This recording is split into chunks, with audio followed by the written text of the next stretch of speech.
अस्सलाम वालेकुम स्टूडेंट्स, उम्मीद है आप तमाम लोग खैरियत से होंगे। मेरा नाम मोहम्मद उमर खान है और आप देख रहे हैं दी लॉ चैनल। इस चैनल पर गुफ्तगू करते हैं हम लॉ, लैट, लॉ गैट और LLB 5S के हवाले से। तो अगर आप नए कैंडिडेट हैं, नए स्टूडेंट हैं, इस चैनल पर पहली बार तशरीफ़ लाएँ तो इस चैनल को ज़रूर सब्सक्राइब करें ताकि इस तरह की मज़ीद अपडेटेड वीडियोज़ हम आप तमाम कैंडिडेट्स की खदमत में बर वक्त शेयर कर सकें।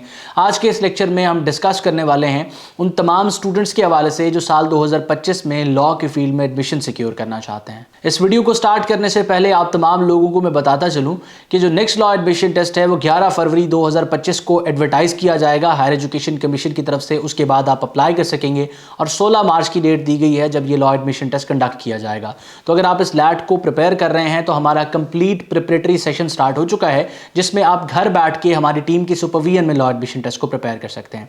हम किस तरीक़ाकार से आपको पढ़ाएंगे, ये कोर्स आपको कैसे फैसिलिटेट करेगा और प्रीवियसली जो हमारे बैचेस रहे हैं उसमें स्टूडेंट्स के क्या रिव्यूज़ रहे हैं, आप स्क्रीन पर मौजूद व्हाट्सएप नंबर को यूज़ करके हमारी टीम के साथ इन टच आएंगे और इस हवाले से तमाम डिटेल्स हासिल करेंगे। अब बात करते हैं उन तमाम स्टूडेंट्स के हवाले से जो साल 2025 में लॉ की फील्ड में एडमिशन लेना चाहते हैं। इससे मुराद ये है कि ये तमाम लोग इस वक्त पार्ट सेकंड में पढ़ रहे हैं, FSC, FA, ICS, ICOM part second में पढ़ रहे हैं और साल 2025 में इनके पेपर्स कंडक्ट होने वाले हैं। और पेपर्स कंडक्ट होने के बाद ये यूनिवर्सिटीज़ का रुख करेंगे क्योंकि मेनली यूनिवर्सिटीज़ जो हैं पार्ट फर्स्ट के स्कोर की बेसिस पे एडमिशन दिया करती हैं। यानी कि जैसे आप अपनी इंटरमीडिएट के पेपर्स में अपेयर होंगे, पार्ट सेकंड के पेपर्स में अपेयर होंगे और वहां से फ्री होंगे, आपका रिजल्ट आने से पहले आप यूनिवर्सिटीज़ में अप्लाई कर सकेंगे। इससे मुराद ये है कि अप्रैल के महीने में जैसे ही सेकेंड ईयर के एग्जाम्स कंडक्ट होना स्टार्ट होंगे मुख्तलिफ बोर्ड्स के, तो यूनिवर्सिटीज़ अपने एडमिशन ओपन करना स्टार्ट कर देंगी। कुछ यूनिवर्सिटीज़ अपने एडमिशन ओपन करेंगी और कुछ यूनिवर्सिटीज़ अपने एंट्रेंस एग्जाम के एडमिशन ओपन करेंगी। कुछ ऐसी यूनिवर्सिटीज़ भी एग्जिस्ट करती हैं पाकिस्तान में जो आपसे अपना एंट्रेंस एग्जाम भी लेती हैं और लैट भी लेती हैं, जिस तरीके से पंजाब यूनिवर्सिटी,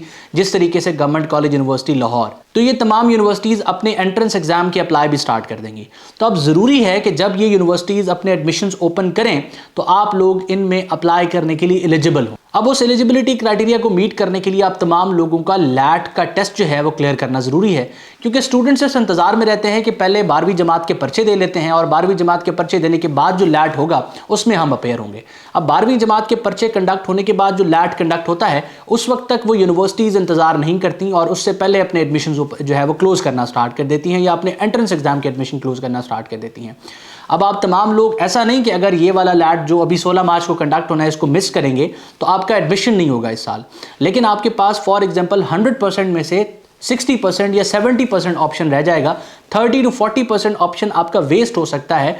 बड़ी बड़ी यूनिवर्सिटीज़ में आपका एडमिशन रह सकता है जस्ट बिकॉज कि आपने लॉ एडमिशन टेस्ट नहीं दिया होगा। तो आप तमाम लोग जो साल 2025 में एडमिशन सिक्योर करना चाहते हैं, आप लोगों ने मार्च में कंडक्ट होने वाले लॉ एडमिशन टेस्ट को मिस नहीं करना, क्योंकि देखिए लैट का कोई भी ऐसा सब्जेक्ट नहीं है जो इंटरमीडिएट में आपने पढ़ा नहीं है।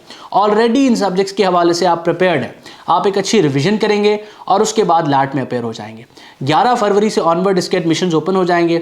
etc.hec.gov.pk की वेबसाइट से जाके आप लैट के लिए ऑनलाइन अप्लाई कर सकेंगे और 16 मार्च को आपका पर्चा कंडक्ट हो जाए। अब लैट का जो पेपर है वो वैसे भी संडे को कंडक्ट होता है, 2 घंटों का पेपर होता है और इसमें किसी किस्म की लिमिटेशन नहीं है। अगर आपने एक बार अपना डिजायर्ड स्कोर अचीव नहीं किया तो आप दूसरी बार अपेयर हो सकते हैं। अब वो तमाम लोग जो इस लॉ एडमिशन टेस्ट को मिस करते हैं, फॉर एग्जाम्पल उन्होंने मार्च वाला टेस्ट नहीं दिया और इंटरमीडिएट के एग्जाम्स देने के बाद वो लॉ एडमिशन टेस्ट में अपेयर होते हैं और अनफॉर्चुनेटली वो टेस्ट क्लियर नहीं कर पाते। यहाँ से सारी प्रॉब्लम स्टार्ट होती है कि अब उनके पास एडमिशन लेने के साल 2025 में 20 से 25% चांसेस होते हैं, क्योंकि उसके बाद जो लैट कंडक्ट होना है वो 2 महीने बाद कंडक्ट होना है, फिर उसका रिजल्ट आना है और उस वक्त तक तकरीबन यूनिवर्सिटीज़ अपने एडमिशन क्लोज कर चुकी होंगी। और फॉर एन एग्जाम्पल, अगर आप फरवरी में अनाउंस होने वाला और मार्च में कंडक्ट होने वाला लॉ एडमिशन टेस्ट जो है वो अपेयर होने के बाद क्लियर नहीं कर पाते, तो आपके पास एक अच्छी अपॉर्चुनिटी अवेलेबल होगी कि सेकेंड ईयर के एग्जाम्स कंडक्ट होने के बाद मई में जो लॉ एडमिशन टेस्ट कंडक्ट होना है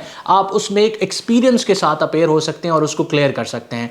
वगरना ये होगा कि अगर आप पहली बार मई के लॉ एडमिशन टेस्ट में अपेयर होंगे और उसको क्लियर नहीं कर पाएंगे, विदाउट एनी एक्सपीरियंस अपेयर होंगे और उसको क्लियर नहीं कर पाएंगे, तो आपके पास जो बचे कुछ 60-70% चांसेस होंगे एडमिशन लेने के यूनिवर्सिटी में, वो भी जो है वो ख़त्म हो जाएंगे और फिर आपके पास इस साल 2025 का आखिरी लॉ एडमिशन टेस्ट बचेगा, उसको आप क्लियर करेंगे तो ही यूनिवर्सिटीज़ कंसीडर करेंगी और जब वो कंडक्ट होगा उस वक्त वक्त तक यूनिवर्सिटीज़ के एडमिशन ऑलरेडी क्लोज हो चुके होंगे। तो इट इज़ वेरी इंपॉर्टेंट कि आप फरवरी 11 2025 को अनाउंस होने वाले लॉ एडमिशन टेस्ट में अप्लाई करें और 16 मार्च को जब वो कंडक्ट होगा उसमें अपेयर हों और क्लियर करने के बाद यूनिवर्सिटीज़ में अपना एडमिशन सिक्योर करें। मैं उम्मीद करता हूँ ये लेक्चर आप तमाम स्टूडेंट्स के लिए हेल्पफुल रहा। अपना बहुत सारा ख्याल रखें, दुआ में मुझे और मेरी टीम को ज़रूर याद रखें। अल्लाह हाफ़िज़।